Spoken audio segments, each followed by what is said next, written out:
এই যে গামলার মধ্যে বাচ্চাগুলো দেখছেন, আজকে দুপুরবেলারই ঘটনা।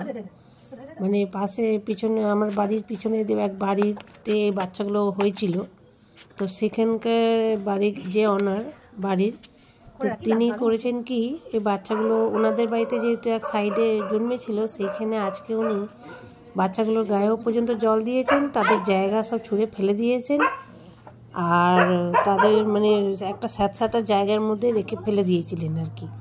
তারপর আমি যখন জানতে পারি, বাচ্চাগুলোকে আমি তুলে নিয়ে আসি, কেননা বাচ্চাগুলো একদম ভিজে খুব কাঁপছিল ঠান্ডার মধ্যে, এই মানে শীতের মধ্যে ওদের গায়ে জল দিয়ে দিয়েছে। আমি ভালো মানে আমি ইয়ে না করে আমি তুলে নিয়ে চলে আসি, এবং দুপুরবেলা ওদেরকে আমি একটু দুধ ভাত দিই। কত আনন্দ করে খাচ্ছে দেখুন বাচ্চাগুলো। এর আগেও বাচ্চাগুলো অসুস্থ হয়েছিল, আমি ট্রিটমেন্ট করে রীতিমতো এদেরকে সুস্থ করে তুলি, দেখাশোনা আমিই করি। কিন্তু আজকে যেটা হলো, উনি আমাকে যদি সকালবেলা বলতেন, তাহলে আমি বাচ্চাগুলোকে আগে তুলে নিয়ে চলে আসতাম, তারপরে উনি ওনার জায়গা পরিষ্কার করতেন।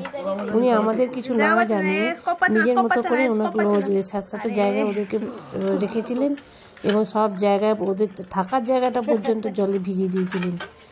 তাই বলি, আজকাল মানুষের মনুষ্যত্ব বোধটা একদম কোথায় কি নেমেছে ভগবান জানে। এইটুকুটুকু বাচ্চাদের এইভাবে রাখাটা ঠিক না। একটু ওদের একটু দেখলে, একটুখানি এক মুঠো করে খেতে দিলে আর তো কিছু চায় না। সেখানে আপনার বাড়ি, আপনার পাড়া খুব সেফটি থাকবে এরা থাকলে। এইটুকুনি চিন্তা ভাবনা করে অন্তত এই অমানবিক অত্যাচারগুলো ওদের সাথে করবে না।